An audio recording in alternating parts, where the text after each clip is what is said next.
And as we start session 2, we are going to have remarks by Rachel Kay at IFEX. I'm going to hand over to President of the Association of Caribbean Media Workers and my colleague and board member at MIC, Nazima Raghuber. Nazima. Thank you, Karan, and good morning again. Thank you all for staying on. I know it's a bit lengthy, but we are pretty close to the end. I'll just like to share some remarks from the Deputy Executive Director of IFEX, Rachel Kay. And IFEX has been integral to the State of the Caribbean Media Report, and therefore their remarks are very timely as we are about to launch this report.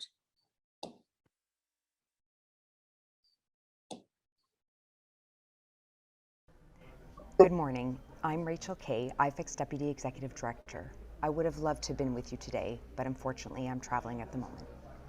First of all, we want to congratulate ACM on publishing the State of the Caribbean Media Report through the pandemic. As a global network of over 100 members, IFEX is committed to the promotion and defense of freedom of expression and information.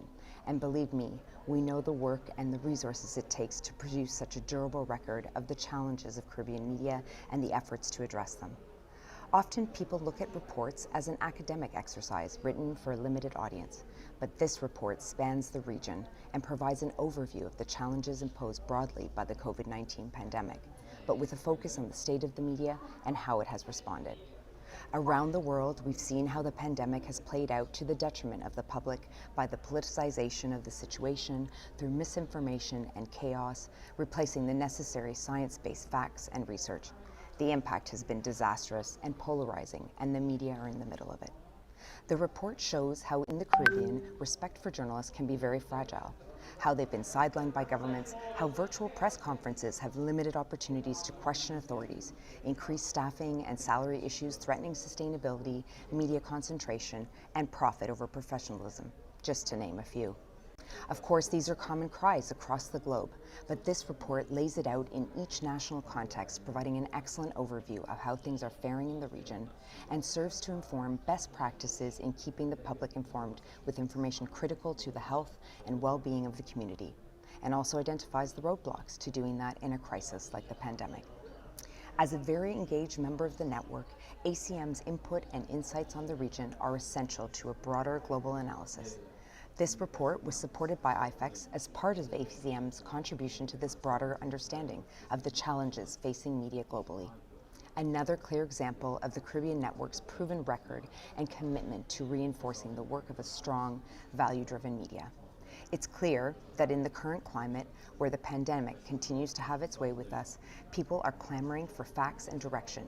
Making a free press is critical for the health of the planet.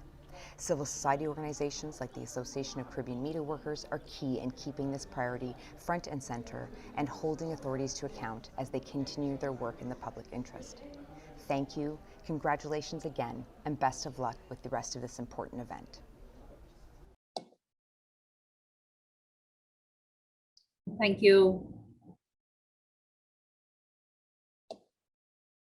We now move on with the next item on the agenda, and I'd like to welcome Wesley Gibbons, who is no stranger to any of us.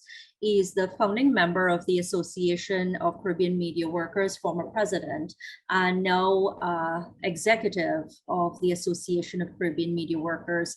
Wesley is going to provide some key insights into the State of the Caribbean Media Report. Wesley. Thank you very much, Nazima, and thank you to the presenters who preceded me on this session. When we began speaking with IFEX about upgrading the State of the Caribbean Media Report, it came many, many years since we did the last one. And we did the first and last one was actually completed back in 2005, just 4 years after the establishment of the ACM in 2001. And one of the major motivating factors at that time, which we thought had not changed, was that we believed that the region needed to develop its own metrics for understanding the state of play in terms of media performance, but more importantly, the state of play when it came to the work of media workers, journalists in particular. Now, the previous panel examined a lot of issues that had to do with the media industry. And the thought occurred to me during the course of the discussion that so very often we discuss the fate of the media, the future of the media industry, and we forget that media workers comprise the sort of engine room of the media industry, the media sector in the Caribbean and everywhere else for that matter. So this report, I think, is a very good complement to the work of the MIC in looking at media viability, which is with specific concern about the state of play of media enterprises. In that, in our report, we looked specifically at the practice of journalism within the context of the state of the Caribbean media. Now, the effort, as you know, was supported by IFEX, and we convened a team comprising researchers, and our researchers included Nazima Raguber, Rachel Espini, Soini Gray, and with editorial support from Hazel Rospero. They're all on the call, and I want to thank them very much. Neelan Dwarika came in with layout and design, and he also assisted in terms of tweaking and fine-tuning some of the text. So let me get into it now.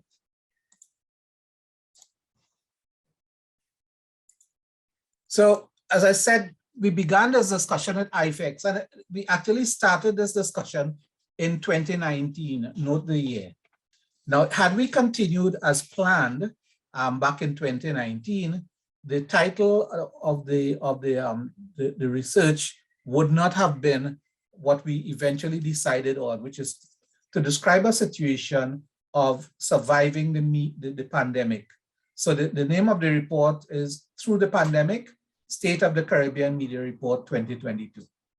Now, as I said, one of the motivating factors from the very start had to do with the need for us in the Caribbean, not because we disagreed with the approaches of the other international agencies or that we disapprove of the work that they do, but that we needed to develop some of our own metrics so that would take into account some of the situationally specific features of the work of the media and the work of journalists in the Caribbean. It's not that we are proposing or yielding to any culturally specific notion of press freedom and human rights, but that whatever reporting occurs when it comes to the state of Caribbean media and the state of journalistic practice in the region, it needs to take into account certain situationally specific attributes.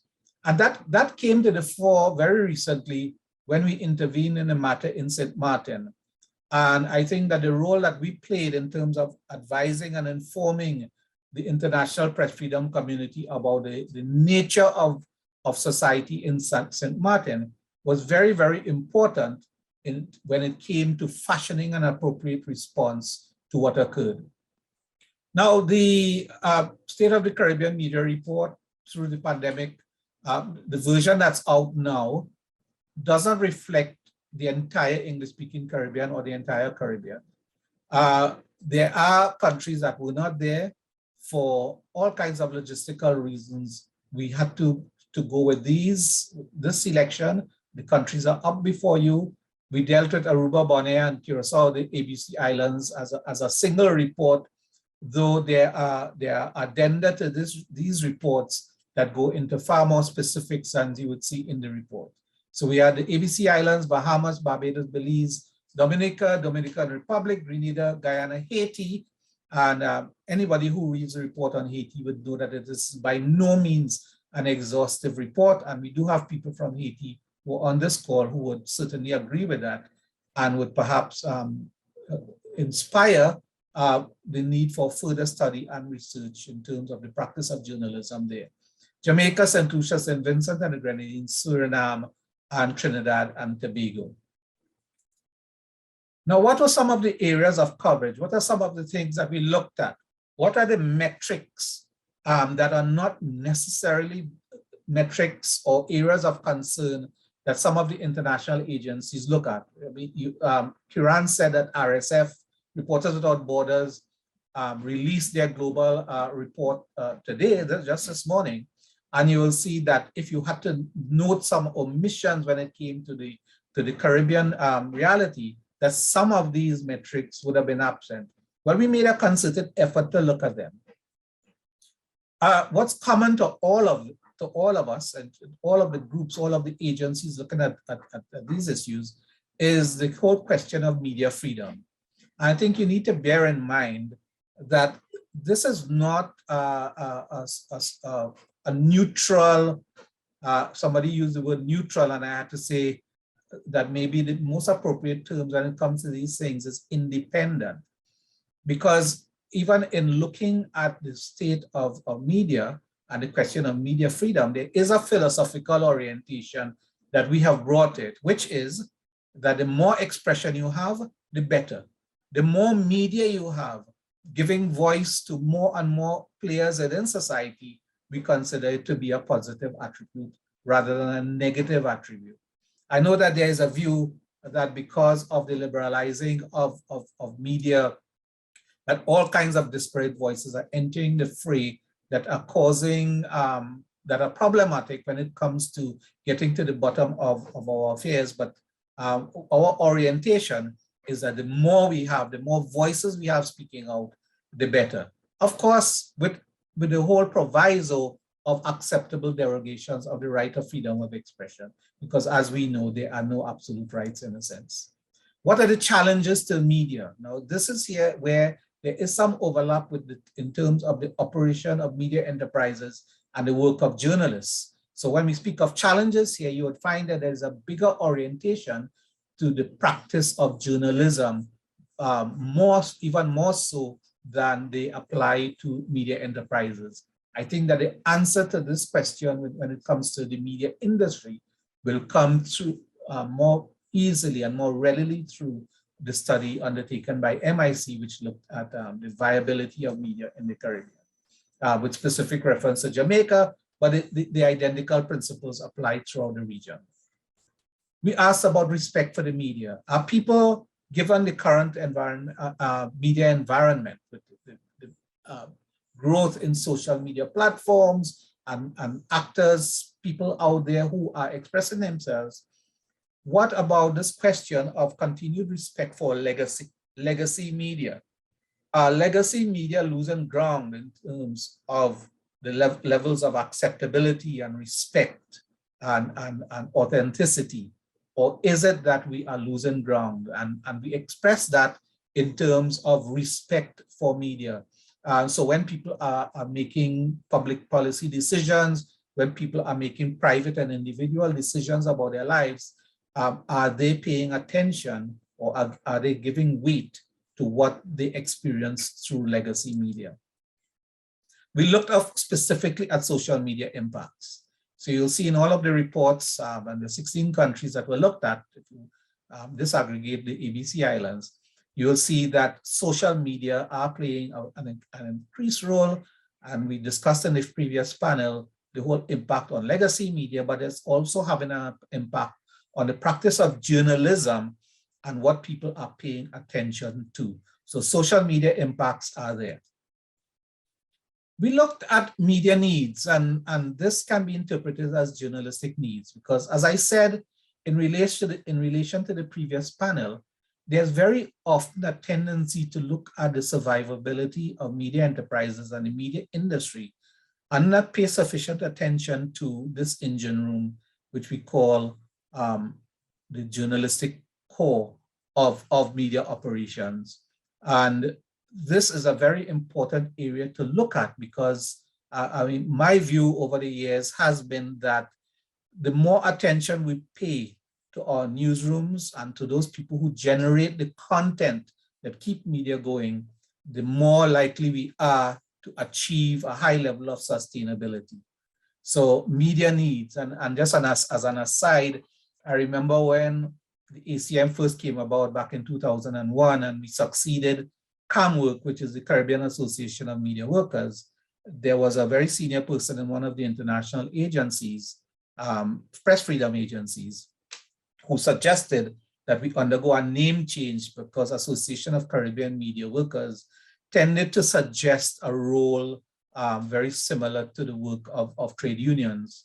Well, I thanked him for the compliment, but then I said that yes, there needs to be a specific focus on media workers. It has been a focus we have held since our establishment in 2001, and we continue to hold there.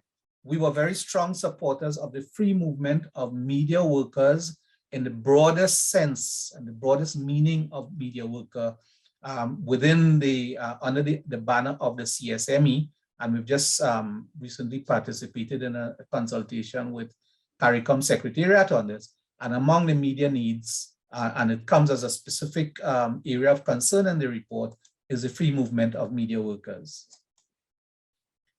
We looked a bit at the legal frameworks. You know, what are the laws saying with respect to enabling media, but also what are the laws saying about imposition of restrictions? And the general finding there is that in many instances where you have enabling legislation, in the process, more barriers are erected that perhaps than even existed before.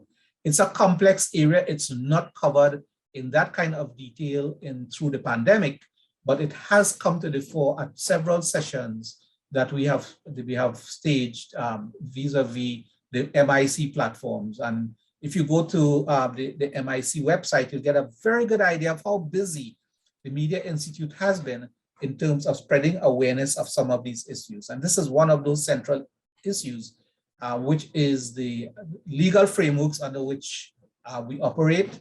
In the different territories, there are different regimes, but more or less in the English-speaking Commonwealth Caribbean, we're finding pretty much identical environments. We look specifically at disaster preparedness and the empowerment of media enterprises and journalists to perform their functions. Now, you're not going to see too much of this in a lot of the international reporting on press freedom in the Caribbean. There's a lot of focus on other kinds of violations of rights and other kinds of challenges. But we cannot forget the fact that in the Caribbean, we are very much confronted by numerous challenges. There are high economic vulnerabilities, but there's also a high level of vulnerability to natural disaster. As we approach the hurricane season coming in about a month or so, we will come face to face with that. And when we have the very recent experiences of volcanic crises where they have occurred, St. Vincent and the Grenadines being the most recent example. Then we looked at pandemic coverage and impacts. How did the emergence of the pandemic impact on the work of journalists? Because the entire frame changed. There was a greater reliance on remote activities, remote press conferences. There was a greater, what were those specific impacts? And at the Media Institute, we did have specific sessions that looked at these issues to discover whether during the course of the pandemic, given the new frameworks that everybody had to operate in, including the media, whether those conditions pose challenges in terms of the practice of journalism and the practice of media.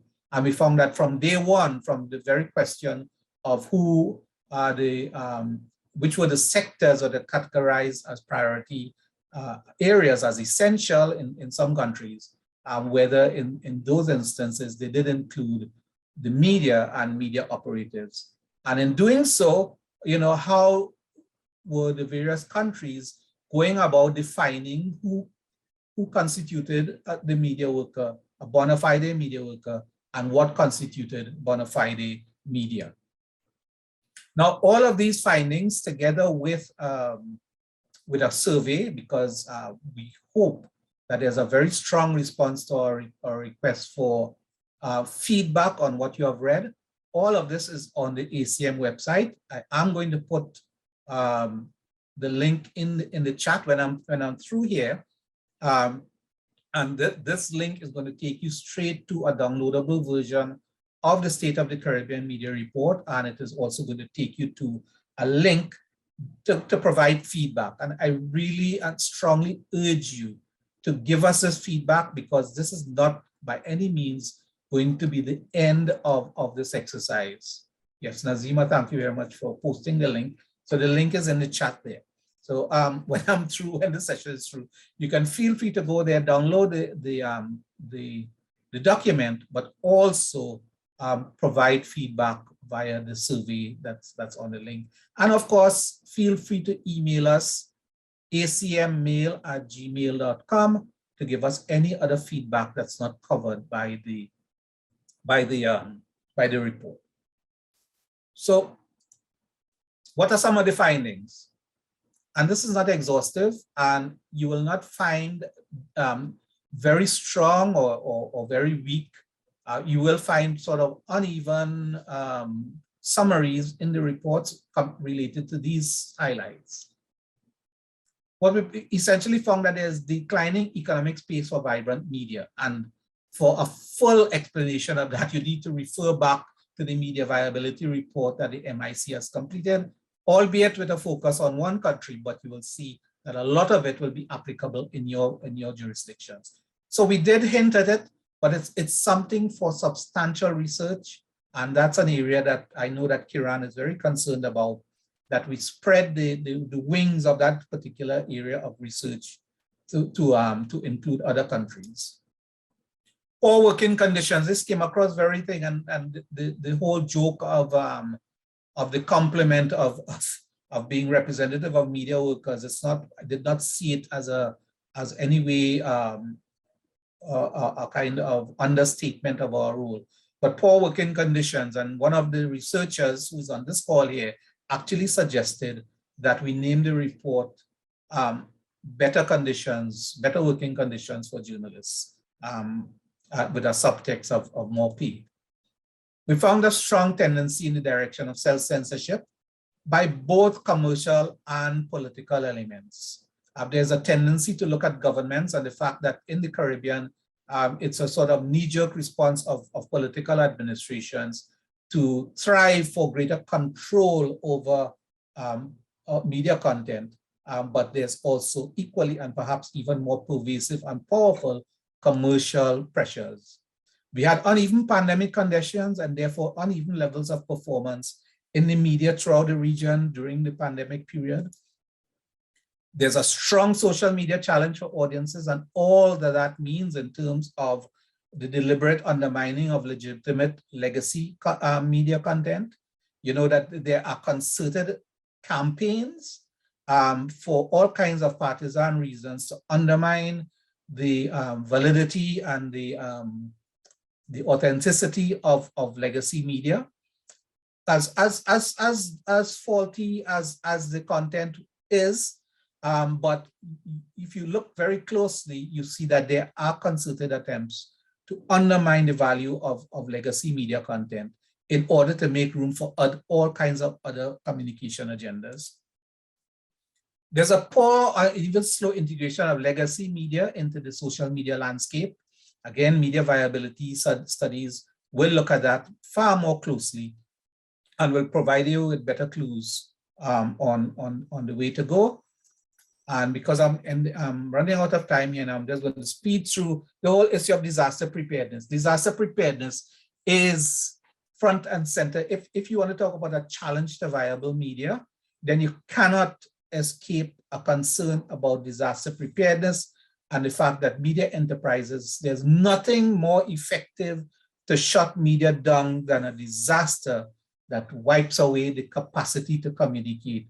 And we had outstanding examples going back to 2017 with the hurricane season, 2018, and other instances in the region where media infrastructure was significantly affected by natural disasters. So that pretty much brings this presentation to an end. Please download the report, provide the feedback. Somebody can type the acmmail@gmail.com, which you can use for further elaboration and to raise any questions of your own. And as usual, Kiran and Nazima have exceeded my time. So I want to thank you very much for paying attention. You could put any comments in the chat box, but we have to move on to the next session. Thank you.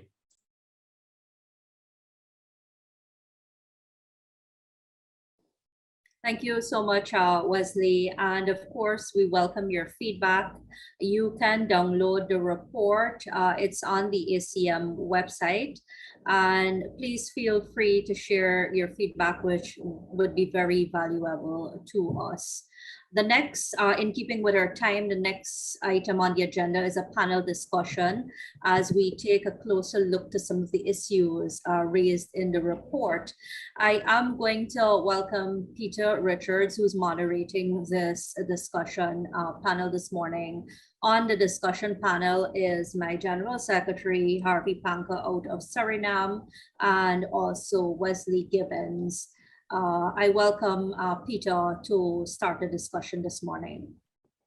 Thank you very much, Nazima. And as as we start to go into the debate, if you just give me 2 seconds so I could turn down the volume on my phone. I really don't want to speak to your colleague in Guyana.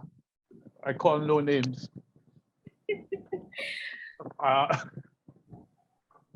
But yes, we're into, at the last minute, we have been told that I should be moderating this panel discussion. And then I said, well, it's going to be an easy job. I know my friends in Suriname will lead the ball rolling. Wesley will speak over the allotted time, and Nazima will say things now and then to make the hour run very quickly. So in that case, we will have a very good rapport.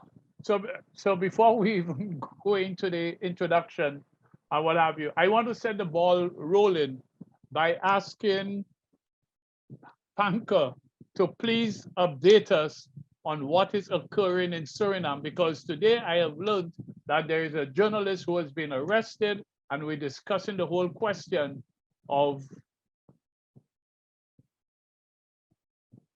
I see some people from Dion Jacksonville are making me laugh. But I think we need to know what's going on, since we're going to be discussing the whole question of human rights experiences and press freedom in the Caribbean. So update us so the people on the panel could be aware of the latest development. Yes, thank you, Peter. Yes, since the situation with Jason Pinas, things have worsened because, last Tuesday, a journalist was a reporter who was jailed. He was accused of sedition, slander, insult, disturbance of public order, and a lot of other things. And today was the day that his arraignment, and the Association of Surinamese Journalists have issued a statement already, and they urge that this reporter journalist is free. But you know, since thing with the vice president also, now since we had the ban on him, now that the ban is over, he's saying he doesn't want to speak to us. He will let us know when he's ready to speak to us, because in the meantime that the ban was on, he used other channels to get his message out. So we can say, yes, things worsen. Then we as journalists in Suriname, we are experiencing, yes, a very low point in the press freedom.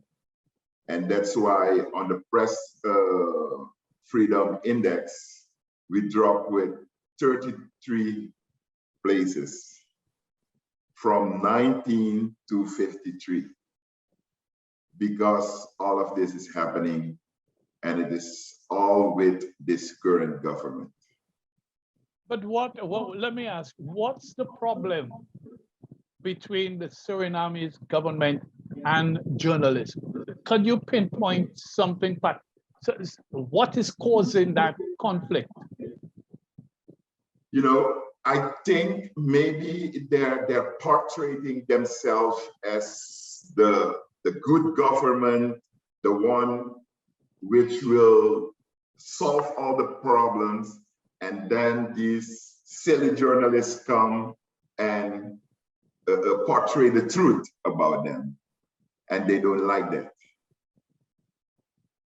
I guess Wesley will tell you this is not a situation confined to Suriname. No. No, absolutely not. As I said in the presentation, and that all of the reports in our State of the Caribbean Media Report at least hint at it, which are, it is not a predisposition of our regional governments to see the media as a potential facilitator of uncovering and telling the truth and telling the whole truth about our society. Every single one of them, without exception, I see the very tendency to attempt to control the narrative. Now that's all well and good, you know.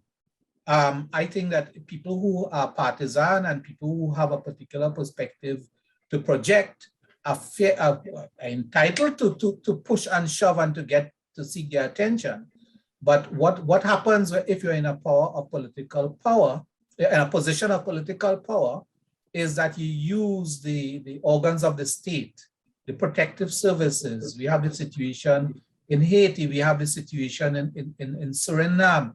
In St. Martin, there's a challenge that doesn't focus on physical violence, but you do have a certain amount of regulatory violence, to extend the metaphor, that can be applied to keep people quiet, to bring them to book, to keep them under control, essentially, and therefore to control the narrative. Yeah, Laura from Martinique, we do. Miriam Malma is a member of the ACM executive, and you'll find that even during the course of the lockdowns and the demonstrations that were taking place in the French Antilles, that you had this tendency, this instinct. There's something maybe in the human psyche, I don't know, that there's this instinct to try to control the narrative and to use those powers at your command to do so. And it's right there in the Caribbean without exception. Nobody's going to come and try to convince me that there's any Caribbean government that has not attempted to operate in so. And Nazima could probably tell you more Peter, about I just wanted to make this comment. The pandemic has really exacerbated this particular situation in all territories. And this is, you see some of this reflected in the State of the Caribbean Media Report. Governments in many cases have used the pandemic to refuse to engage media and engage journalists.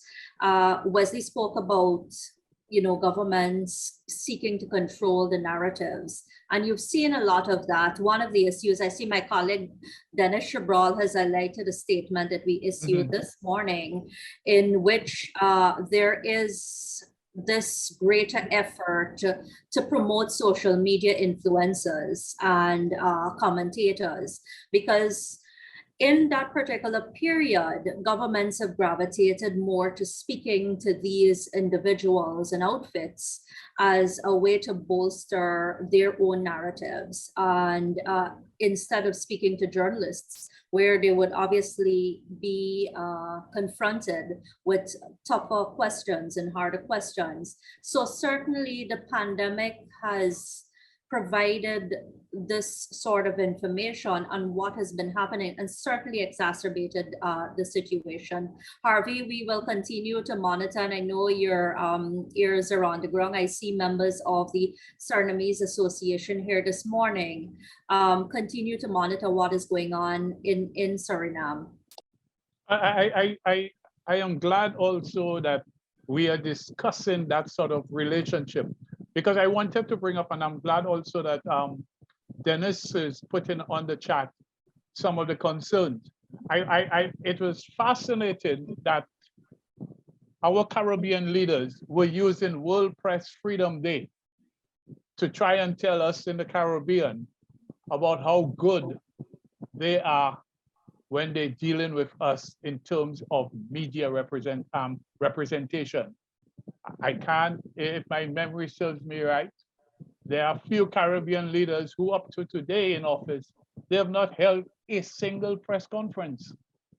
Now, how do you expect the media to be portraying or being asked to be the eyes and ears of society when the leaders themselves are not telling you what's happening, and as Nazima pointed out, relying more on social media, some of whom control these same social media outlets to inform us?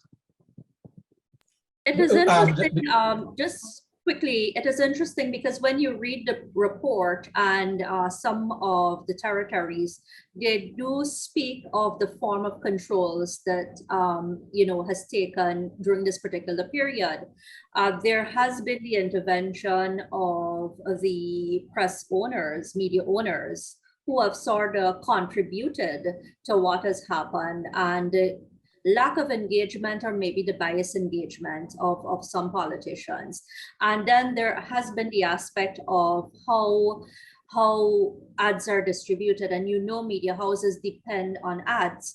Within the pandemic, the ad streams were necessary because of the messaging that was key and crucial. And the economic impact.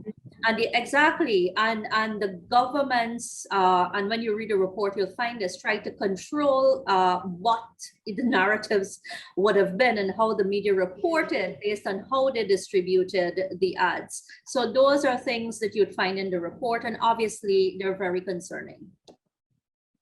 You were saying, Wesley? I was going to say, what I was going to say had to do with you, because what you did during the course of this conversation from the very start is something that's very important. And I think that you, I mean, all praise to you, Peter. I don't always do this, but yes. I mean, that's in terms right. of you and Dennis could do it at the same time, but go on.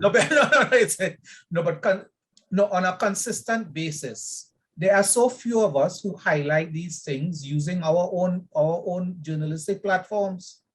So I saw you busily taking note from Harvey Panka, and I did send you a message saying, look, there's your quote for the story on the Suriname situation. But how many of us here have been doing that in our own jurisdictions? We have Trinidad and Tobago on this call. Unfortunately, we don't have an official MAT presence, and I want to draw attention to that and to say that it's a lament of mine that my colleagues in Trinidad and Tobago seem so often to forget that we live in the Caribbean region. And I am not going to hold my punches when it comes to that. But how many of us pay this level of attention to our own issues? All kinds of other stuff is reported, and there is such a shortage, and what's happening in Suriname. If something emerges in Suriname, it is our story here in Trinidad and Tobago. And what they must also quickly understand as well, Wesley, that Suriname soon will become the chairman of CARICOM.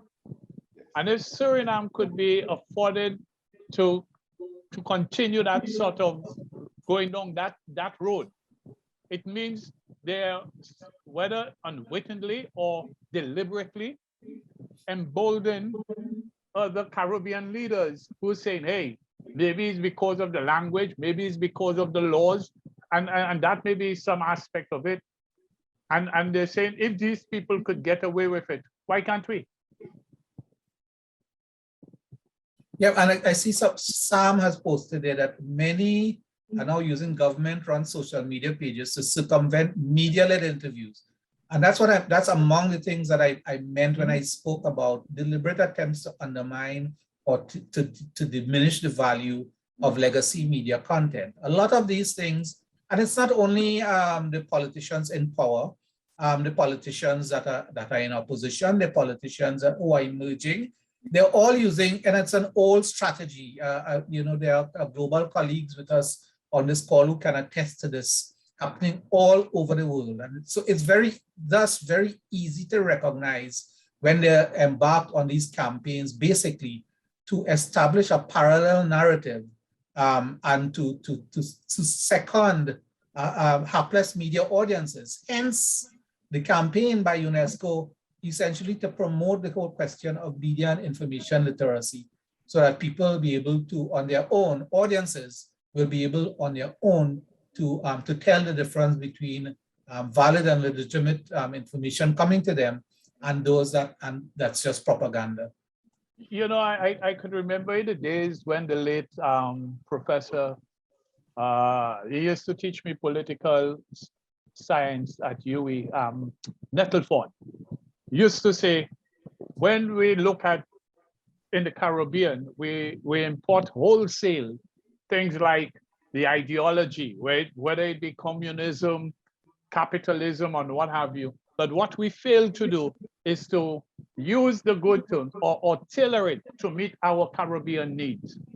Are we seeing that still a problem in terms of journalism in the Caribbean, where, for example, journalists would use, and they like to say, use North America as our dashboard for things good, what we should be using? Are we saying, therefore, that yes, we take what from North America wholesale and just imply it into the Caribbean without tailoring it to meet our end?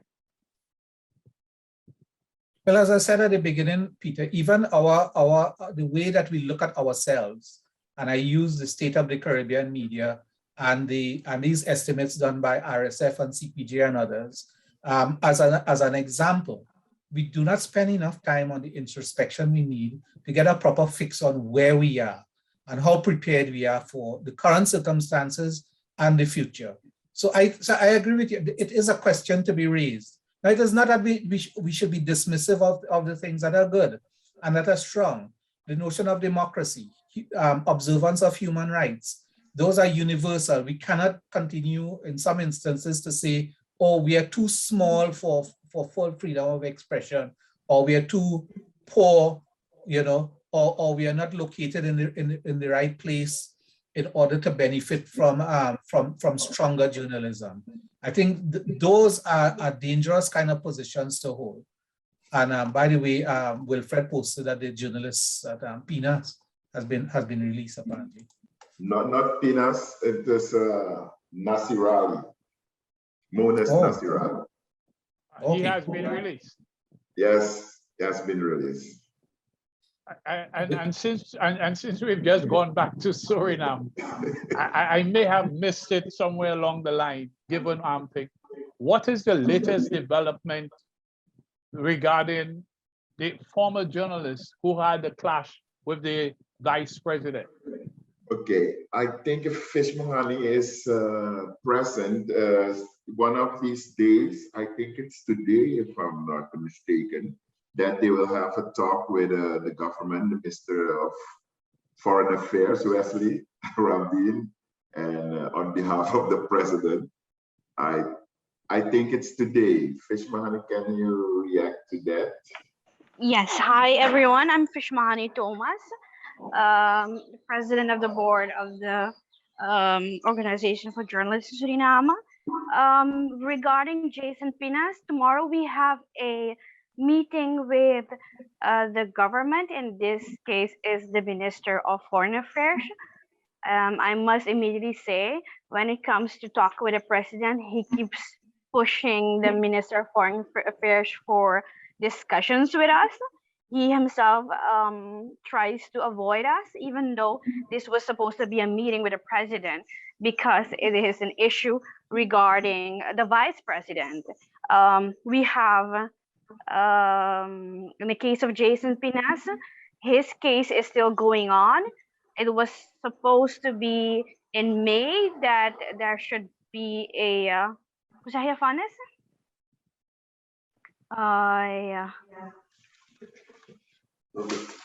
Verdict.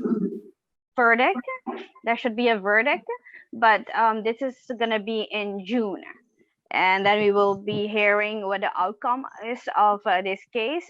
The video was already viewed in this case, where you could see that Jason Pinas was on a distance just making a picture, where 3 bodyguards of the vice president actually went, attacked him, dragged him, and tried to take his phone out of his hand. In this case, the vice president just first lied about the case in parliament, then afterwards said sorry, but we know it was not a heartfelt sorry. And afterwards, there was a boycott, and we know now he's boycotting us again, because that's his way of telling us he doesn't see anything wrong with his behavior toward media. Harvey's colleague, Carla Bueches, the former president of the Association of Us, has tried to talk to him and ask questions, because one of the moments is when the president was not in the country, so he was the acting president, and he refused, and he said, I'm not ready to talk to you guys, I'm not going to say anything, because you guys had held a boycott. And for us as association and journalists in whole Suriname, we are confused and puzzled about is that he does not understand is his way, his manners, and the way he's communicating with the media, and that is wrong, because it's the people that voted for him and put him in that chair, and that we are doing our job just for the people in Suriname. We're not doing it to please anyone, but apparently there is no awareness in what he did wrong. So that's why it was necessary for us to have a conversation with the government about this. And it's going to be a heavy delegation of 6 people, young and old, and we're going to try to show them what's wrong. But every time we're trying to show that the way they're dealing with the media is wrong, they counteract and saying, we have a good understanding with the media. So we don't understand what they see as good by not even providing proper information. So that's kind of about the update on Jason Pinas and the government. Wesley, I could recall when the ACM had first been formed. In fact, we were seen as, how do you call it, firemen going across the Caribbean, trying our best to sort of improve relationship between various governments. Grenada comes to mind, but various governments and the media. Is this something the ACM should again be looking at? But we have the president of the ACM. You know, I want to say respect is ought to be reciprocal. You know, governments want you to respect what they do and respect governance, but there isn't much respect for journalism, as you may have seen. There's absolutely no reason why the president should not be meeting with the Association of Journalists. This is not a common situation. This is something that was not only an act of violence, but was a threat. And it is reflective at this moment of the government. And it's interesting that you say this, Peter, about, you know, ACM moving across the region and meeting. My colleague Dennis Brawl has been discussing, and we have had on the agenda for quite a while, how we even approach CARICOM. But you know, it all comes back to how we are being viewed as media. And maybe you're right, we should lead the charge on this discussion. Yeah, I was thinking also, and here I want to play devil's advocate. Do you believe that we in many ways have contributed? When I say we, reporters, journalists, have contributed to the existing situation. One, in many ways, by forgetting our role as journalists, media workers, and in some cases becoming the mouthpiece of politicians and in some instances governments. And then when the government or opposition move into office, we transit transit with these people into office. So in that way, we are losing credibility. We are losing respect. I'm just going to ask Harvey if he can mute his mic. There was some feedback. Peter, definitely we have seen this across the region. You can tell, and I think we fuel that disrespect also. With what has happened here with the conference that was held in Guyana for World Press Freedom Day itself, there's evidence of that. You have media houses that have not interviewed or given any coverage, given any coverage to the parliamentary opposition in Guyana, for instance. And, you know, they provide more lip service to the government, positive coverage to the government, sort of shaping the narrative. And definitely we've contributed to this. I, you know, have no qualms about saying that. We've contributed to where we are right now and that level of disrespect. I am very, you know, people coming into the profession, that is certainly not the level of standard you want to have out there. And this is why this conversation is necessary. This is why the report is necessary. This is why the training that we do within ACM and the Media Institute are all necessary to sort of reel back in the ethics, to fly them very high, to let people know that this is a profession that is guided by certain ethics. And, you know, I see a lot of faces here, a lot of people here who maintain those ethics in whatever work they do. So they're clear and good examples of how, you know, this you can proceed within this profession. Yeah, but I like how you address that point, Nazima. But there's a way of addressing it that borders almost on victim blaming sometimes, you know, so that if the government takes oppressive action against media operatives or the media generally, that they look for it. It's a kind of victim blaming we see in other contexts, you know. Was a rape victim looking for it because of the clothes she wore? But we need to bear in mind that in terms of media practice, there's nothing that attracts oppression against the media more than poor media performance. And Nazima made the point, which is that building capacity in the media and creating more rigorous adherence to sound journalistic guidelines and sound journalistic practice is a healthy safeguard against some of these things that we're witnessing now. Now, you know, Janika has put in the thing about addressing the issue of covert partisan operators. The thing is that I think ultimately— But are they covert? Yeah, well, this is what I was going to say, that ultimately, what we would rely on is a level of awareness on the part of media audiences. So that's why a big part of the programs that we ought to be pursuing is this thing about media literacy, media and digital literacy. You know, in some parts of the world, they're even starting at the primary school level now in terms of promoting the whole notion of media literacy so that people can make the distinction. But as you said, Peter, as you're suggesting, I mean, they're not covert, they're not so covert after all. And in any event, within this sphere of freedom of expression, why not? Why not allow them to have their space and to have their say?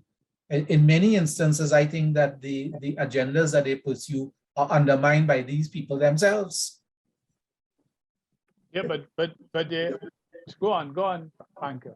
Yes, if I may say something, I think the position of journalists, I don't think only in Suriname, is weakened because the way I see it, because of social media. In the case of the Surinamese vice president, we saw that they don't need us necessarily to get their message out.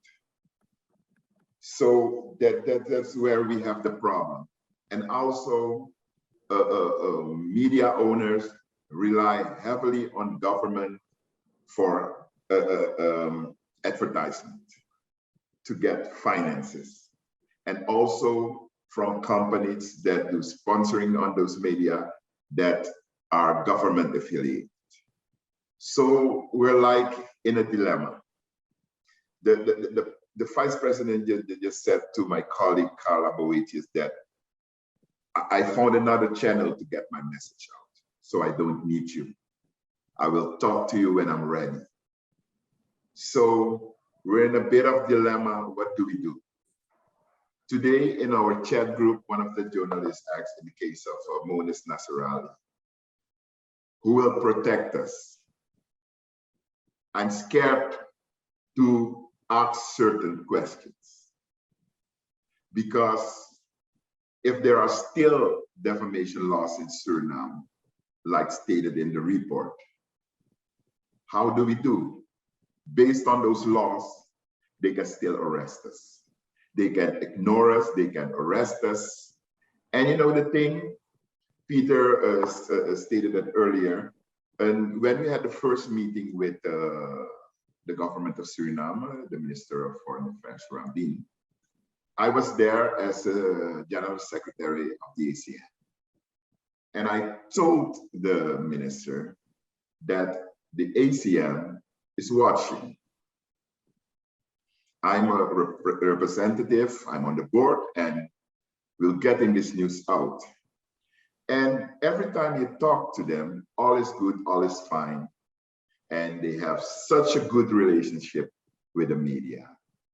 But the truth is, it's not true what they are saying. So it's been a kind of dilemma here. So let's be positive and look at the outcome of the meeting tomorrow with the government.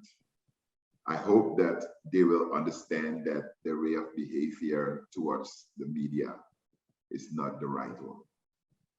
Okay, let me just read a question somebody just posted in the thing. I think it's Sam to everyone. Is there an issue in the wider Caribbean and media members, media house owners and workers also being PIOs, public information officers for the government, leading to a myriad of conflict of interest? Anyone? Well, we have always had that. We have always had that challenge. You know, we are small territories with limited employment opportunities for people who might be well qualified in journalism and public communication. So you always have that, you know, and we know the phenomenon. A government changes and people cross over from journalism into public communication seamlessly. And then the government leaves, and then they're back in the journalism fraternity. So therefore, Wesley, we are what they say, use some term I think the Trinidad judiciary had used some time ago. We are watering down the profession. Well, or are we fertilizing public communication? When journalists go over into public communication, are they bringing greater sensitivity to the needs of media? Are they taking with them a level of respect for the work that journalists do? Maybe, maybe not, but we have a few examples. In some territories, their national associations, I know the PAJ, for example, permits membership by people who are in public, commercial, and even state communication as members. The Media Association of Trinidad and Tobago, I mean, I remember at the media awards when they were held, there are people at the Government Information Service who were winning prizes for doing pretty good and interesting. Yeah. So, but I think that, and it's a work in progress in terms of finding a proper fit. But I think it's a situation where, in which we've been living with it, and we probably will be forced to live with it for some time to come, because as I said, it's small. I see Janika just posted something. Is it time for us to take Rachel Maddow's advice, that's MSN in the US, and stop focusing on what our politicians are saying in favor of focusing our reporting on what they are doing? I try to figure out technically where's the difference.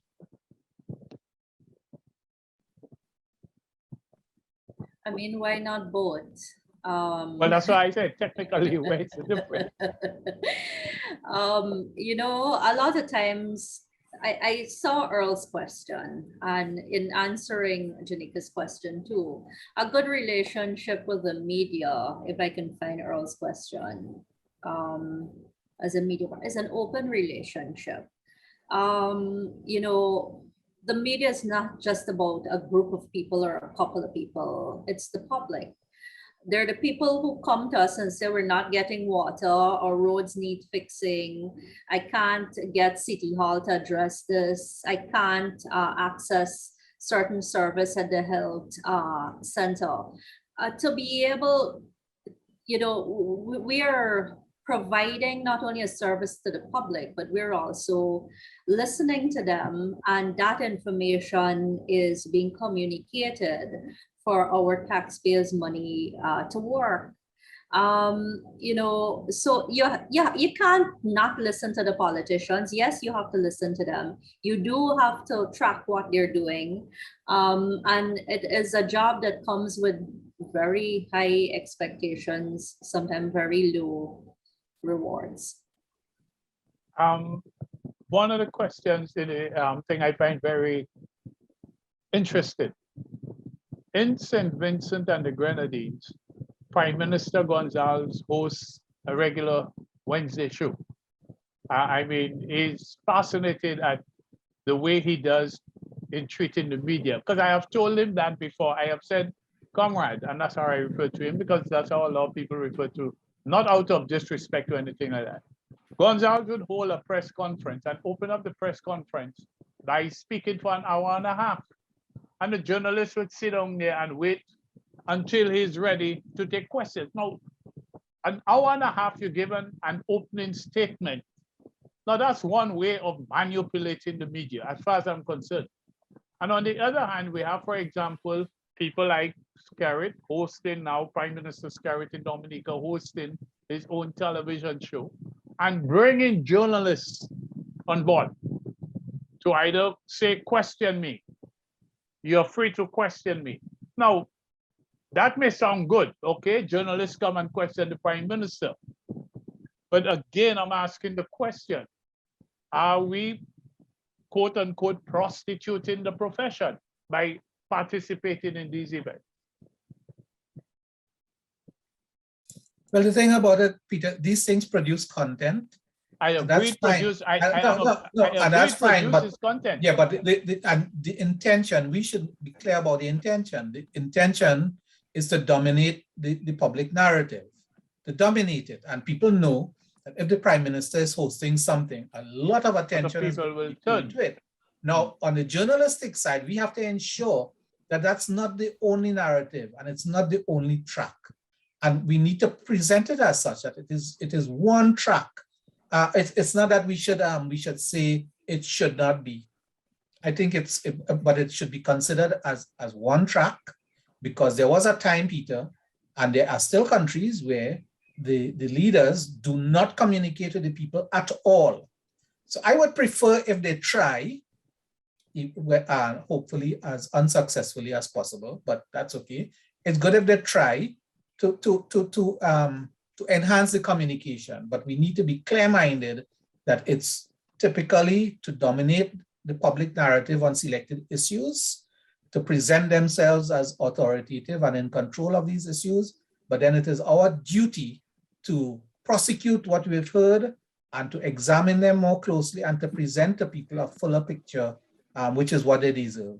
But I am not necessarily an advocate of trying to get them to keep quiet. You know, the Jagdeo Gonzalez model is replicated in different parts of the region also. I do encourage my colleagues when I can to participate in these press conferences. I don't go to some unless I'm following up on a particular issue, because you can end up 3 hours into a press conference, which the main aim is to tire you out and, you know, be just selective with your questioning. But, you know, I like to be able, it's just not about attending these press conferences, but it's also tracking the data from these press conferences. And I see today's Kaitor News in Guyana, report counted the days since we last had post-cabinet press briefings, because we haven't had any for 2 years. But this is what we ought to be doing. If Mr. Gonzalez and Mr. Jagdio are holding press conferences sparsely, or he's doing, you put in numbers that he's done 365 radio shows, each of them 2 hours, in which he does 5 minutes Q&A with selective people. Mr. Jagdio continues to meet with a social media commentator every month and put it out in some qualitative way. This is the sort of data that we can publish as media, that, you know, are facts that give you an understanding of what the situation is.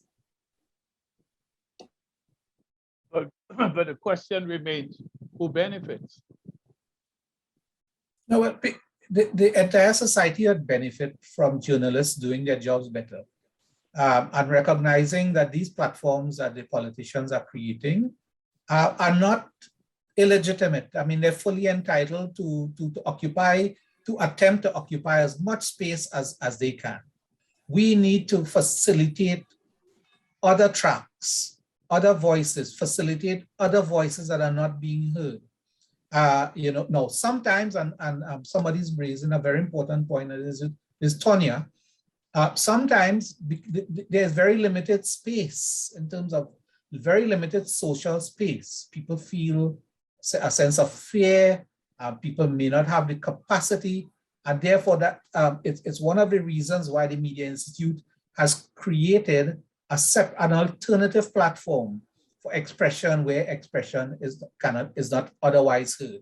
And in this case, investigative journalism, because there are many territories within the Caribbean where investigative journalism is not tolerated. The officials won't put up with it. They won't cooperate with you. They won't provide information. And we have been working assiduously. If you follow the work of CIJN, you will see we've been working assiduously to counteract those kinds of challenges. And where people do not have a domestic space, a legitimate domestic space that's authoritative, that's journalistic, the MIC has been providing that kind of platform. The ACM has been trying to provide a platform for the expression of journalists, so that journalists can freely bring their issues to the fore.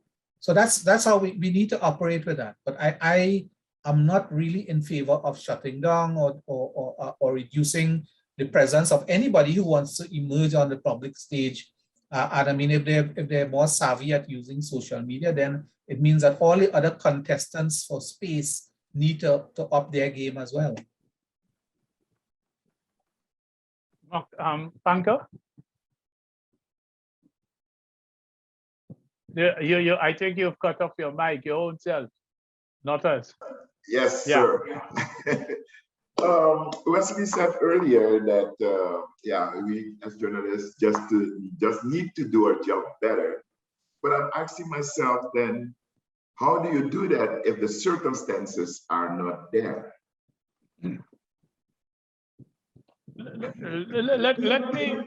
That's very quickly. Just very quickly. Yeah? Because there's a fundamental point Harvey is raising there, and that's because the challenge, if the challenge is seen purely as a media challenge, and that's something for the media sector pursue, and not for all of society kind of approach. So many times you see the media fight these things, these battles in isolation and by themselves. You don't see a groundswell of opinion and support coming from the social sector, from civil society, because people are seeing themselves, and sometimes for all kinds of very trite things. You know, the media don't report, the media don't pay attention to our cause. They're never there. They don't demonstrate it to us. They're not sympathetic to our cause. So who are we to provide support? And they forget that press freedom is not a function solely for people who produce media content. That it's heavily linked to freedom of expression, which is a process that involves not only the generating of content, but the ability or the right to seek it out and the right to impart it. Okay, and we have to get that message out to the rest of civil society. that press freedom is not for the press only. I hear all kinds of people who are supposed to know better saying, oh, press freedom, that's for the press. And the press is really rich people who can afford to set up media enterprises. Well, you know, they're so fully mistaken about that I have stopped responding to it when I see it. No, well, there's also the argument that the media is when people talk about press freedom, it's an illusion, because people point to the fact that, hey, look who is involved in media. It's a business, because the businessman will say, hey, if you do not follow A, B, C, D, E, I cannot pay you. So where does that brings us to the whole question, therefore, is media, as journalism, a profession? And if it is a profession, why can't we, for example, equate it to, let's say, medicine, economy, somebody being an economist or something, where you go and get trained? In many instances, we have media houses saying, hey, boy, I hear Wesley on the radio, he sounds good, I'll employ him.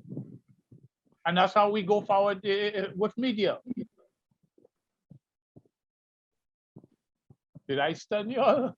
No, it's not. I'm waiting to jump in, but I don't want it to become a bilateral. I prefer you jump in. You should jump in.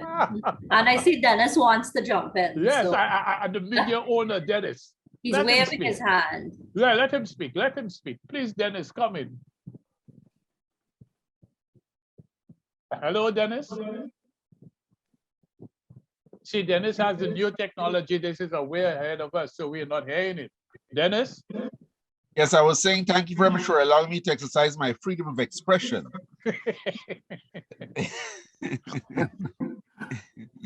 I want to disagree slightly with Wesley to the extent that when these politicians, for instance, say, well, you know, we have a right to create our platform, what they are in effect doing is creating an opportunity to avoid the journalists. And therefore, we will not be able to interrogate some of their views, their opinions, their decisions in the way that they ought to be interrogated for the public's interest, but allowing them to spew bilge and getting away with it. And also leaving questions in the minds of the listeners and the viewers, the general public, because the questions that we want to ask are not necessarily our questions, they're the public's questions. So we gotta look at it from a little more balanced perspective. Well, Yes, Dennis, and get away with it. I mean, we are the ones who allow them to get away with it. If they are getting away with it, I mean, I think they need to be put in a position where they understand that people who are concerned about a full interrogation of what they have to say have something of value to add to it, and therefore the legitimate journalistic voices are going to proceed without them if they're unavailable. I see. The thing is that it's political strategy to divert attention into the area of concern that fits into your agenda. And what we are too guilty of sometimes is following that as if that's the only way. No, I mean, it is a concern, of course. I think they should communicate far more widely and more extensively and with a greater diversity of people. But at the same time, they are not the only holders of wisdom of the questions that we need to ask. And we rely, I believe, far too heavily on them and the pandemic is a very good example of that. But I know that we have a minute left, Peter. Wow. Yeah. Time flies when you're having good fun. But before we leave, I would like some sort of response to the question that I asked. Should we regard media journalism as a profession?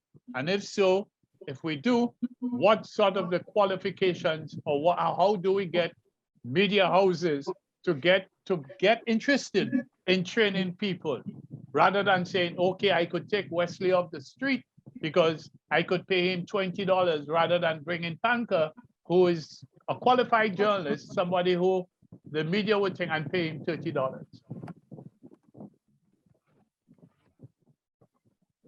Nazima? This is something obviously that we have been battling with for quite some time.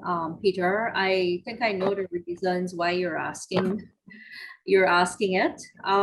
It comes back to my comment that there ought to be respect for the profession and for what we do, and for those media owners and others to recognize that there's value in training, to be able to get, I see Janika's comment, to see that there's value in training and there's value in what we do as journalists. I think, before you go on, Wesley, I saw your agreement with Janika.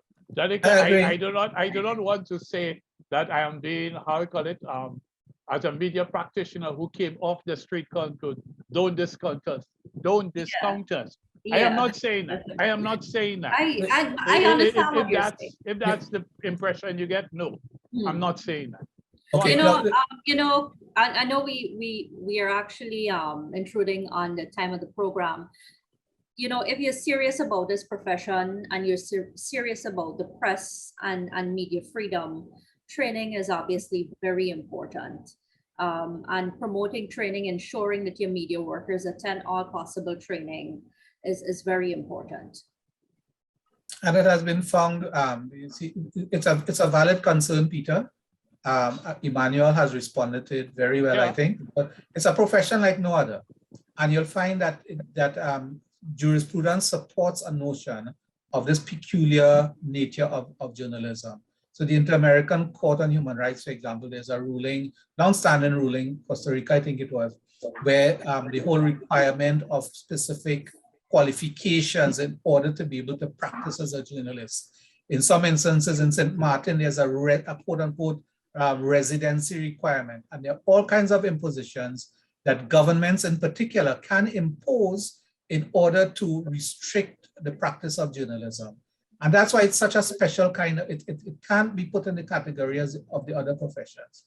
And as Emmanuel quite rightly said, it is to be respected as a profession because none of these entities expose the wrongs of those in high places or hold them to accountable. And therefore it's fraught with perils when it comes to the question of recognizing journalists as professionals. It's fraught with difficulty. I'm all for a more open approach to this. And I think what we need are more enlightened media managers who can make a distinction between a good journalist and a bad journalist, good journalism and good journalism. We don't have enough of those around.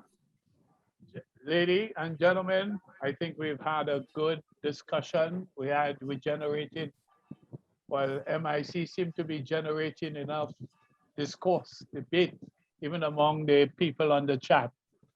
Probably we'll have to have another round of that. We'll say to be continued. That's a nice way to put it. And the next time probably we'll bring in some of those media workers who have now transited to media owners. I don't want to say people like my friend in Guyana who now sees the ball differently from an economic point of view, but maybe that's the next form of the discussion we should look at. Thank you very much. Thank you, Peter. Thank you, everybody. Thank you again, Peter, and to our panel. Very healthy discussion. We need to add some media managers from some of those entities who are on the stock exchange and so on as well, Peter. So I've made a mental note, and I think that we will follow up. We are moving along now to our final session for this morning's program, and I'm very happy to introduce you to Mr. Cordell Green. He's the Executive Director of the Broadcasting Commission of Jamaica. He is an attorney at law, a former Assistant Attorney General of Jamaica, and a former broadcaster. He has been appointed to the Jamaica National Commission for UNESCO and represents Jamaica on the Intergovernmental Council for the UNESCO Information for All Program, IFAP. He is also Vice Chairman of IFAP and Chairman of the IFAP Working Group on Information Accessibility. He has quite a long list of all of the initiatives he's involved in. I know that you all would have a copy of his bio, but let me just mention that his other affiliations include being chairman of the Regulatory and Technical Committee for Digital Television Switchover in Jamaica, member of the Advisory Council, Carnegie AI and Equality Initiative, AIEI in New York. He is an honorary member too of the Multicultural Media, Telecom and Internet Council based in Washington, D.C., a member of the advisory board of the Society for Scientific Advancements, a member of the IEE Working Group on Trustworthiness in News. So he comes with quite a wealth of experience, wonderful background. I'm happy that we could tap into him and his intellectual resources this morning. Cordell, welcome. The spotlight is yours. Thank you. Thank you very much, Kiran. Thanks for the invitation. I have been here throughout the entire discussion. It has been very rich. I know that I stand between myself and lunch and between your lunch, so I will try to economize. So what are we talking about and why does it matter? This question of artificial intelligence. Well, the interesting thing is that as I listened to the conversation, it is really about changes in the operating systems of society. And artificial intelligence is very much at the center of that conversation. Everything that we're here talking about and mentioning big tech, we can distill that to a conversation about data, machine learning, and artificial intelligence. The very question we ended on, which is about who is a journalist and how do we define our profession. That's a question that cannot be answered with, hello? I hear, hello? Yes, I was saying that's a question that really cannot be answered without reference as well to artificial intelligence. It's a question that is being raised even in the legal profession. What is the role of a lawyer and how do we envisage that role in 2030 and in 2045, and the role of a judge? And I suppose we will ask those questions too about when we receive news. Who are we receiving that news from? We continue to assume that it's a human person. That is not an unreasonable assumption, but it is based on rebuttable presumptions. And if we do not pay attention to technological determinism, we could find that the question here isn't about whether we are remunerating journalists properly, but whether it is that it is a machine which should be referenced as a journalist. So we are talking about the UNESCO recommendation on the ethics of artificial intelligence, which was adopted by member states at the 41st session in November. They were motivated to create a global instrument grounded in ethics to govern the development and use of AI because of its profound impacts on societies, the environment, ecosystems, and human lives, including the human mind. The new ways in which the use of AI influences human thinking, human interaction, news, current affairs, journalism, media, decision-making of all types, the effects on education, human, social, and natural sciences, culture, and communication and information in its broadest context. UNESCO does not offer a single definition of artificial intelligence in these recommendations, which makes sense because there is none. For lay people like me, it is complex mathematics, that's how I see it. For transhumanists, such as Google's Ray Kurzweil, the man behind our everything we do on Google. There will be a singularity in 2045, meaning that smart machines will exceed human intelligence and have their own semblance of consciousness.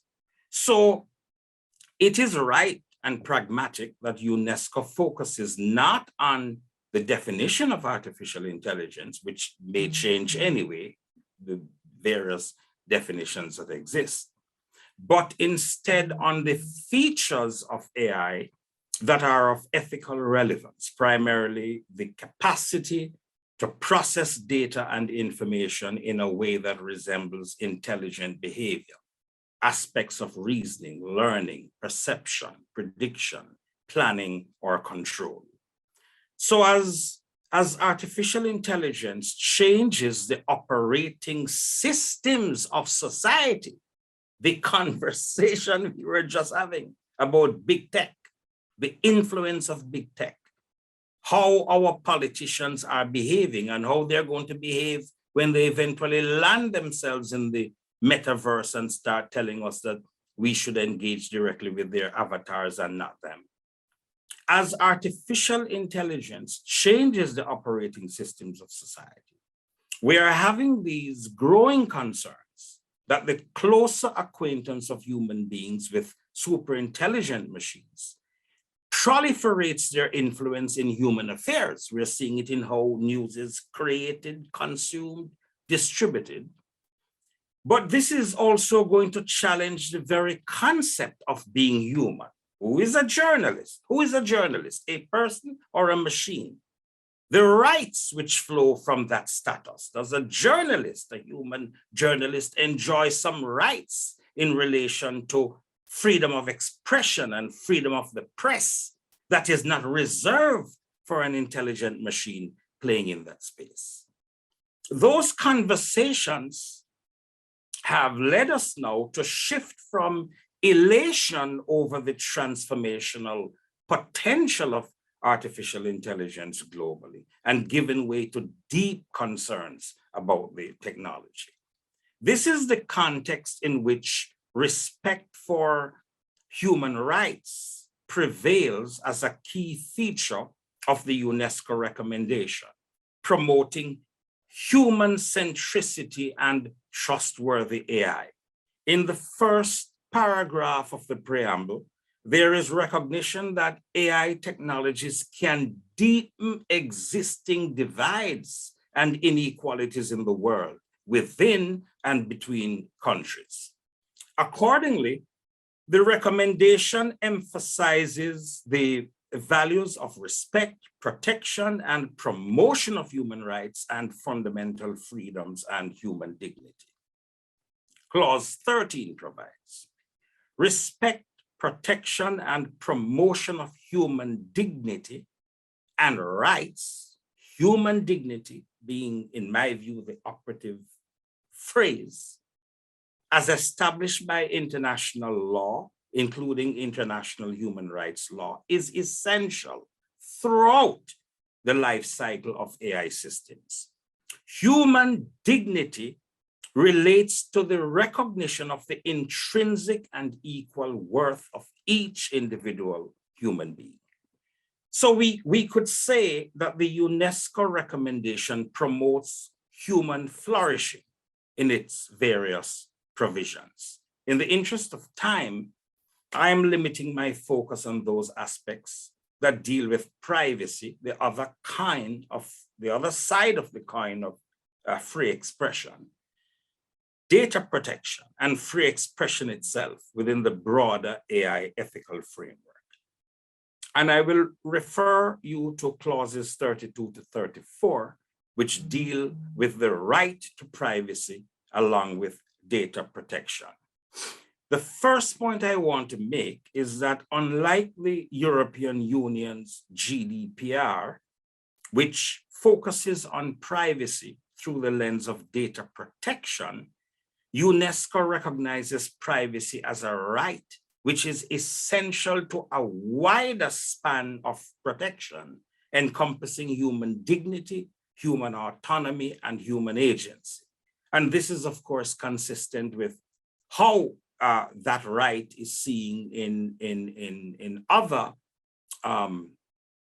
legal frameworks, such as the European Convention on Human Rights, which also treats privacy more broadly than as an individual human right by relating it to respect for private and family life, home, and most importantly, communications.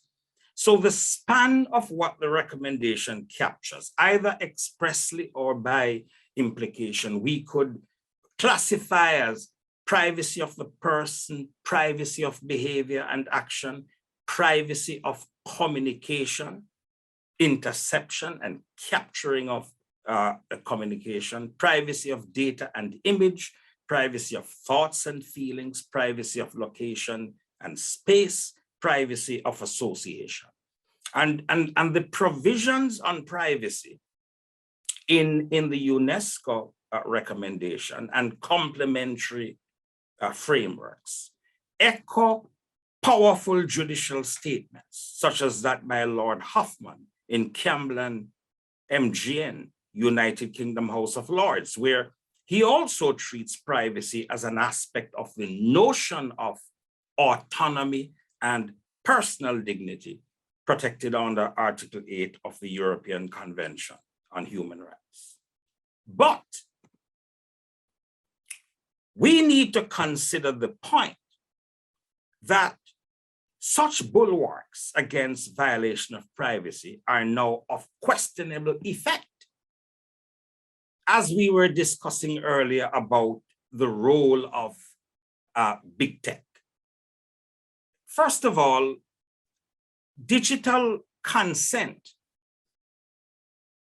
on which that is at the heart of the capital and the value and the business model of big tech, with which a lot of persons on this call are competing. Digital consent in that construct is a misnomer in its current manifestation. We should also consider that concepts such as privacy by design and privacy by default can be eluded by the use of increasingly sophisticated data analytics. In fact, let me just say, some of these things are areas for investigative journalism, not just what a president and a prime minister says, but what they are not saying, which is about the changes in the operating systems of society, the way in which artificial intelligence will impact on judicial work, for example, as is already the case in the United States of America. The dangers in applying artificial intelligence tools with algorithmic bias and all that portends that is not being discussed, that is affecting employment and so on. A huge area to be explored when we talk about not what our politicians are talking about, but what they are not talking about. And when they don't talk to you, other things that you can be talking to the society about. The point I want to underscore, which is also something that should be of great interest to journalists, is that the discourse about privacy and data tends to give the illusion of robust protection of and respect for personal information flows, and can distort the often subtle and pervasive surveillance, which is now a characteristic of modern society, something else that is not being discussed. There is no rational decision-making taking place when people go and engage with big tech, something else that we are not talking about and exposing enough. People are increasingly not even seeing some of these issues as a problem. Wesley's point about how we are conversing about press freedom as if it's proprietary to the press, and not that it's an essential part of the fundamental right to freedom of expression that people are compromising left, right, and center.